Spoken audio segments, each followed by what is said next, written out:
नमस्कार and welcome back. मैंने आपको कई बार बोला है कि अमेरिका जितना ज़्यादा पंगे ले रहा है हमारे साथ, मोदी जी को फ़र्क नहीं पड़ता, क्योंकि हमने अपनी जो मार्केट है उसको एक्सपेंड करना शुरू कर दिया। दुनिया चाहती है चाइना में सामान खरीदने के लिए, हम चले गए सामान बेचने के लिए। एक ऐसी लाइफलाइन हमने चाइना को दिया है और it's a mutual benefit. China को भी हेल्प है, हमें भी हेल्प है। जो नंबर्स हैं वो स्टैगरिंग है, वो they are defying everything. World prepare कर रही थी कि ट्रेड वॉर होगा भारत के साथ, तो हमारी जो इकोनॉमी है वो नीचे चली जाएगी, स्टॉक मार्केट नीचे जाएगी, हमारा रुपया नीचे गिर जाएगा। लेकिन जो हमारा एक्सपोर्ट्स है चाइना की तरफ, वो 33% ऑफिशियली नंबर है, ये बढ़ने शुरू हो गए। मैंने 6 या 8 महीने पहले आपको बताया था कि चाइना के अंदर पहली बार मुझे मेड इन इंडिया प्रोडक्ट्स दिखने शुरू हो गए हैं। This is unheard of. कभी भी चाइना के अंदर बाकी कंट्रीज का माल आपको दिखाई देता नहीं है, भारत का तो बिल्कुल भी नहीं। अब 12 बिलियन डॉलर के प्रोडक्ट्स फ्लड कर गए हैं चाइनीज मार्केट के अंदर। ये एक स्टैटिस्टिकली मुझे पहले लगा ये गलत है, ये हो नहीं सकता, लेकिन मोदी है तो मुमकिन है, उन्होंने करके दिखाया। लेकिन फिर मेरे अंदर क्वेश्चन आया कि यार ऐसा कौन सी आइटम है जो हमने चाइना को बेच दी? ये तो दुनिया को बेचते हैं, हमने क्या बेच दिया? अब आंसर बड़ा अनएक्सपेक्टेड था। मुझे लगा सॉफ्टवेयर होगा, नहीं है। मुझे लगा कोई रॉ मटेरियल होंगे, वो भी नहीं है। हमने बेचा seafood, fish, shrimps, marine products. China के पास मैसिव पॉपुलेशन है, लेकिन यहां पर 10 15 20 साल पहले जो सी फूड था वो लग्जरी आइटम थी। आज वो डेली डिमांड की आइटम है। क्यों? अब चाइनीज के पास पैसे हैं, वो अफोर्ड कर सकते हैं। लेकिन अब उनके जो रिवर्स हैं या उनके जो समंदर हैं वो इन्होंने खा पी के खाली कर दिए। अब इनको नई मार्केट चाहिए। यूरोप के साथ, अमेरिका के साथ पंगा है, और उनके पास वैसे भी उनकी जो फिशेज हैं वो महंगी होती हैं। अब जो फिशरीज है वो लेंगे कहां पर? इसलिए भारत में मोदी जी ने अपने गेट खोल दिए कि भाई मेरे पास कोस्ट लाइन है, मेरे पास फिशेज हैं। भारत में ज्यादातर लोग फिश नहीं खाते, हमने वो चीज इनको बेचनी शुरू कर दी। कितना इंक्रीज है फिशरीज के अंदर? ऑलमोस्ट 1200% की इंक्रीज है sea food exports to China. आप गूगल कर लीजिए, आपको यह पता लग जाएगा। 4 फिगर्स की ग्रोथ रेट है। चाइना के पास चॉइस नहीं है, वो फिश को मैन्युफैक्चर नहीं कर सकते फैक्ट्री के अंदर, उनको बाई करना पड़ेगा। And it goes more deeper than food. उन्होंने हमारे से फिश तो खरीदनी शुरू कर दी, लेकिन उन्होंने साथ में टेक्नोलॉजी भी खरीदी है। टेक्नोलॉजी में जो स्पेसिफिक एक सर्किट्स होते हैं, स्पेसिफिकली सर्किट्स उन्होंने खरीदने शुरू कर दिए। ये इलेक्ट्रॉनिक्स का हार्ट बीट है मॉडर्न मशीनरी के अंदर। लेकिन आप बोलेंगे यार चाइना तो खुद फैक्ट्री ऑफ द वर्ल्ड है, तो हमारे से वो ये जो सर्किट है वो क्यों खरीद रहे हैं? $1 बिलियन के सर्किट बोर्ड उन्होंने भारत से खरीदे हैं। यानी कि we are now becoming cheaper and alternate. जो सप्लाई चेन्स की शिफ्ट की बात कर रहे थे, शायद उसी का ये पार्ट है। They are dependent on Indian supplies, ताकि जो स्पेसिफिक इलेक्ट्रॉनिक के कंपोनेंट्स हैं वो हमारे से लिए जाए। और लिस्ट बहुत लंबी है। जब मैंने पूरी लिस्ट देखी, जो 35-37% का इंक्रीज हो रहा है हमारा ट्रेड का, उसके अंदर फिशरीज, उसमें सर्किट बोर्ड्स, उसमें रिफाइंड कॉपर है, एग्रीकल्चर बेस्ड मेटल्स हैं, ये सारी चीजें हमने सप्लाई करनी शुरू कर दी। ये रॉ मटेरियल्स हैं जो चाइना की हैवी इंडस्ट्री को फीड कर रहे हैं। China is hungry for resources, और भारत ने इस बीस्ट को, इस ड्रैगन को फीड करना शुरू कर दिया। टाइमिंग परफेक्ट है। जैसे ही अमेरिका ने अपने दरवाजे हमारे लिए थोड़े से छोटे कर दिए, टाइट कर दिए, थ्रेटन करना शुरू कर दिया कि आपके ऊपर मैं 500% का टैरिफ लगा दूंगा, चाइना के ऊपर भी और भारत के ऊपर भी। भारत ने चाइना के साथ और चाइना ने भारत के साथ हाथ मिलाना शुरू कर दिया है। हमने एक बफर क्रिएट कर दिया कि हमें फर्क ही नहीं पड़ता अमेरिकन प्रेसिडेंट क्या बोलता है। एक सेफ्टी नेट, जहां पर हम चाइना को सपोर्ट कर रहे हैं, चाइना हमें कर रहा है। और जो ये टैरिफ्स की जो तलवार है, अब ना इनको फर्क पड़ेगा ना हमें। Now let's not be naive. International relations के अंदर कोई भी चीज चैरिटी नहीं होती। चाइना अगर आज हमारे से सामान खरीद रहा है, तो आपको क्या लगता है वो अंदर दिल के अंदर उनका प्यार बढ़ गया है भारत के लिए? Not at all. ये ट्रेड ऑफ है भी। एक डील हुई है कर्टन्स के पीछे। भारत ने क्या रखा? भारत ने टेबल पे कुछ रखा है जो आपको हैरान कर देगा। मैंने पहले भी बताया था, अब उसके आगे चली गई गेम कि most dangerous file has reached Modi's table. Galwan के बाद हमने एक काम किया, हमने बोल दिया हमने जितने भी गवर्नमेंट के कॉन्ट्रैक्ट्स हैं भारत में, उसमें बैन कर दिया कि चाइनीज कंपनी बिडिंग कर ही नहीं सकती। सबसे बड़ा था कि हमारा इंफ्रास्ट्रक्चर, कोई ब्रिज बनना है, रोड्स बनने हैं, पावर प्लांट बनना है, उसके अंदर चाइनीज इन्वेस्टमेंट अलाउड नहीं है। अब मिनिस्ट्री ऑफ फाइनेंस ने बोल दिया चाइना घुटनों पे लगा हुआ है, क्यों ना ये सारी इन्वेस्टमेंट चाइनीज से लगवाई जाए। यानी कि हम थोड़े से रूल्स को रिलैक्स कर रहे हैं। मैंने कल भी वीडियो बनाया था जिसमें मैंने बोला था कि मोदी जी की टेबल के ऊपर एक फाइल है जिसमें लिखा है कि चाइनीज इन्वेस्टमेंट्स को अलाउ कर दिया जाए इन अवर इंडस्ट्री, लेकिन अब कंस्ट्रक्शन के अंदर भी हम इन्हें अलाउ कर रहे हैं।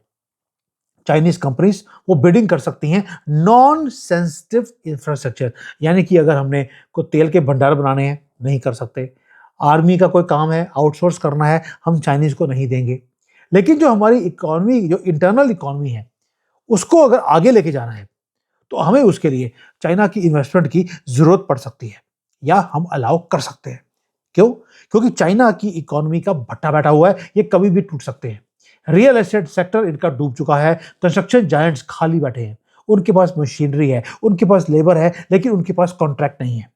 अब भारत ने क्या बोल दिया कि चाइना के लिए सारी दुनिया ने रास्ते खोल दिए, क्यों ना हम रास्ता खोल दें। एक तो इनके पैसे आएंगे, ऊपर से इनकी टेक्नोलॉजी आएगी।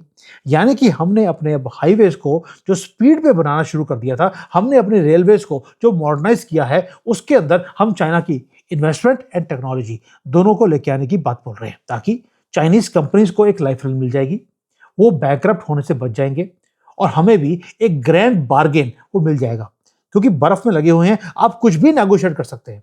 आज अगर आप चाइना को ये बोल दें कि हमें एक कैलाश पर्वत चाहिए, वो भी देने को तैयार हो जाएगा। मैं शर्त लगाता हूं आपके साथ, चाइना की इतनी बुरी हालत है। इसलिए जब हमने बोला कि आपको हमारे प्रोडक्ट्स खरीदने पड़ेंगे, अगर आपको भारत के मार्केट की जरूरत है, उन्होंने आपका सामान उन्होंने 1 मिनट लगाया आपसे खरीदना शुरू कर दिया। और अब वो आएंगे आपकी सड़कें बनाने के लिए, ताकि उनकी कंपनीज जी सके, ग्रो नहीं करे, जी सके। और ये मैरिज है जो हम कर रहे हैं अपने दुश्मन के साथ। दुश्मन है ये मोदी जी कभी भूल नहीं सकते, लेकिन ये एक सेंसिबल दुश्मन है। क्यों बोल रहा हूं सेंसिबल दुश्मन, ये समझने की बात है। हम देख रहे हैं कि भाई एक सेंसिबल दुश्मन वो है जिसको आप प्रोटेक्ट कर सकते हैं, दूसरी तरफ एक माइंडलेस जो पागल दुश्मन वो भी होता है। चाइना एक सेंसिबल दुश्मन है, वो समझता है किसकी लैंग्वेज को, पैसे की। वो अंडरस्टैंड करते हैं लीवरेज को, वो अंडरस्टैंड करते हैं स्ट्रेंथ को। वो नेगोशिएट, आप ऐसे जो दुश्मन होते हैं उसके साथ नेगोशिएट कर सकते हैं। आप ने देखा कि चाइना जैसे ही इकोनॉमिकली डाउन हुआ, उन्होंने वॉर की बात आपसे करनी बंद कर दी। ये होता है सेंसिबल, क्योंकि कॉमन ग्राउंड्स आप ढूंढना शुरू करते हैं। आप टाइम को बाई करते हैं कि जब मैं कल को जाकर कभी स्ट्रांग होऊंगा तब लड़ लूंगा भारत के साथ, कोई दिक्कत नहीं है, ताकि वो भी ग्रो करेंगे, आज की डेट में हम भी ग्रो करेंगे। अब दूसरी तरफ आपके पास पागल एनिमी है, पाकिस्तान जैसा। अब उसके अंदर क्या है, वो अंदर मर रहे हो, कर रहे हो, लेकिन वो आपके साथ दुश्मनी वो बंद नहीं कर सकते, और ऐसे कंट्री के साथ अब नेगोशिएट भी नहीं कर सकते। इसलिए अगर आपको ट्रेड डील सेल करनी है पाकिस्तान के साथ, वो इम्पॉसिबल है। वो है माइंडलेस पागल जानवर, जिसको आप मैनेज नहीं कर सकते, उसको खत्म ही कर सकते हैं। और जो खत्म करने का टाइम है, वो भी कई लोगों ने बोलना शुरू कर दिया, जैसे कई आर्मी के लोग हैं, मैं बात करता हूं कि हमारे पास विंडो पाकिस्तान को खत्म करने की बहुत छोटी है। जब हम तरक्की कर लेंगे तब पाकिस्तान को खत्म करना हमारे लिए मुश्किल हो जाएगा। क्यों? क्योंकि उसमें हमारा नुकसान ज्यादा होगा। हमारे पास ये 1 साल है।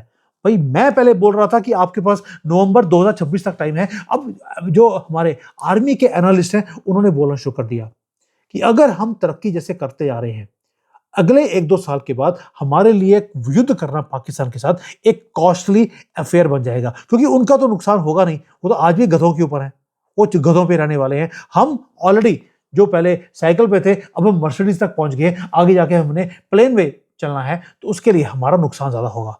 आपके पास एक्शन लेने का विंडो बहुत कम है। इसीलिए अजीत डोभाल ने जब बोला ये टाइम युद्ध का है, अगर ये कोई ये बोलता है कि ये युद्ध का टाइम नहीं है, वो बेवकूफ है। हमें लीडरशिप वो चाहिए जो शेरों की तरह काम करे, ना कि बकरी की तरह। ये अजीत डोभाल के स्टेटमेंट है, और ये चीज बार बार बोली जा रही है कि हमने चाइना को तो टेम कर लिया, उनके साथ इकोनॉमिक सिनर्जीज निकालकर हमने बिजनेस करना शुरू कर दिया। जो दूसरा जानवर है पाकिस्तान का, इसके साथ अब हमें कुछ ना कुछ करना पड़ेगा उसको डिसमेंटल करने के लिए, वरना वो हमें डिसमेंटल कर देंगे या हमें उस युद्ध में लेके जाएंगे जब हम तरक्की कर चुके होंगे। दोस्तों, हमें अमेरिका की तरह बनना पड़ेगा, जहां पर आप अपने ताकत को यूज करते हैं अपने दुश्मन के खेमे में आग लगाने के लिए। जो अमेरिका है वो भी बहुत पावरफुल जब बन गया था तब उसने युद्ध करने बंद कर दिए थे, ये सोचकर कि हमारा नुकसान ज्यादा होगा। लेकिन आज अगर हमने चाइना को हमने टेम कर लिया, हमें पाकिस्तान को भी टेम करना पड़ेगा। लेकिन ये जानवर वो है जो एक ही भाषा जानता है, ऑपरेशन सिंदूर नहीं, कंप्लीट ऑपरेशन सिंदूर। आपने ऑपरेशन सिंदूर बंद करके इसको लाइफलाइन दे दी, अब देने की जरूरत नहीं है। तो दोस्तों, ये जो टिकिंग बॉम्ब है वो एक तरफ है, दूसरी तरफ देखते हैं कि चाइना है उसके साथ हमारे रिलेशंस अच्छे हो गए हैं। अच्छे इन द सेंसेस जरूरत है उनको हमारी, और हमें भी उनकी जरूरत है। ये इकोनॉमिक्स की बात है दोस्तों, चाइना के साथ और पाकिस्तान के साथ हमारी सर्वाइवल की बात है। भारत बहुत ही टाइट रास्ते से निकलता जा रहा है। हम बैलेंस कर रहे हैं पाकिस्तान को, चाइना को, अमेरिका को, और हाई स्टेक्स की एक पोकर गेम चल रही है। एक्सपोर्ट चाइना को ये सिर्फ वन ऑफ द कार्ड है जो हमारे हाथ में है, लेकिन जो विनिंग कार्ड है वो अभी भी हमारे पास नहीं आया। विनिंग कार्ड होगा जो हमारे सीडीएस ने बोला था कि युद्ध के अंदर एक ही करेंसी है जीत की, वो है जमीन। अब आपको अपनी जमीन वापस लेनी पड़ेगी अगर आपको अपने कंट्री को बचाना है या आगे लेके जाना है। ये टाइम युद्ध का है। अगर कोई ये बोलता है कि ये युद्ध का टाइम नहीं है, तो I think so either they are dreaming और they have become too old. जो danger is not very far, वो हमारे गले तक आ चुका है, हमारी गर्दनें कटने वाली हैं अगर हमने इसको नहीं किया। आपने अमेरिका को देख लिया, उसने पूरे दुनिया के अंदर कहर मचाया हुआ है अपनी ताकत से, और जहां पर उसके रिसोर्सेज कम थे उसने रिसोर्सेज को टेक ओवर कर लिया। अब आप बोल सकते हैं कि अमेरिका भी एक माइंडलेस एनिमी है, लेकिन वो माइंडफुली वो ये काम कर रहा है, बोल के कर रहा है। पाकिस्तान तो बोल के भी काम नहीं करता, और आपको भी वैसे ही काम करना पड़ेगा। मुझे खुशी है कि अजीत डोभाल जी ने आंखें खोल दी हमारी गवर्नमेंट की कि भैया आपको करना क्या है। नहीं कर सकते तो प्लीज साइड पे हो जाइए। हमने जो चाइना के साथ किया है वो इम्पॉसिबल है। मनी फ्लो होना शुरू हो गया भारत की तरफ। हमारा ट्रेड डेफिसिट चाइना के साथ अभी भी कम नहीं हुआ। हमने चाइना को दुश्मन मानना बंद नहीं किया है, हमने अपनी आंखें खोलनी शुरू कर दी, क्योंकि जो गेम के रूल्स हैं वो चेंज होने शुरू हो गए। अमेरिका जो कर रहा है, अमेरिका में पहले दिन से बोल रहा हूं, they wanted us to go closer to China, कि चाइना से हम सामान मंगाएं, हम अपने कंट्री में बनाएं और आगे अमेरिका को एक्सपोर्ट करें, चाइना भी एक्सपोर्ट करे, ताकि चाइना +1 के अंदर दो बड़ी कंट्रीज एक दूसरे से कंपीट करेंगी तो प्राइसेस नीचे कम आएंगी और अमेरिका को हम सर्व करते हैं। He wanted us to do that. बस इक्वेशन में एक गलती हो गया, हमने रशिया को भी जोड़ लिया, और जैसे ही रशिया, चाइना और भारत ये तीनों इकट्ठे हुए हैं तब से पंगे हमारे से इंक्रीज होने शुरू हो गए, बिकॉज ये तीनों का access is death warrant for dollar and for America. So ये जो जियोपॉलिटिकल गेम चल रही है, जो मैंने आपको एक्सप्लेन किया अभी, it is becoming complex day by day and impossible things are happening. दो इम्पॉसिबल थिंग्स हुई हैं, एक भारत का माल चाइना में बिकना बंद हो गया, शुरू हो गया सॉरी, और दूसरा यूरोपियंस पुतिन के पास गए हैं बोलने के लिए कि माई बाप हमें ट्रंप से बचा लो। यानी कि ट्रंप और यूरोप इकट्ठे मिलकर लड़ते रहे कि किसी दिन यूएसएसआर आएगा, रशिया आएगा, आपको खा जाएगा। आज वही यूरोप वाले पुतिन के पास जाके बोल रहे हैं हमें ट्रंप से बचा लीजिए वरना ट्रंप हमें खा जाएगा। सोचिए, देखिए, इससे बड़ा जियोपॉलिटिकल अर्थक्वेक दुनिया में हो नहीं सकता। अब आगे जाके देखते होता है क्या। मोदी जी पाकिस्तान के ऊपर या बांग्लादेश के ऊपर क्या करेंगे, I do not know, but I wish कि ऑपरेशन सिंदूर हो, जल्दी हो और कंप्लीट हो। Thank you. जय हिंद, वंदे मातरम।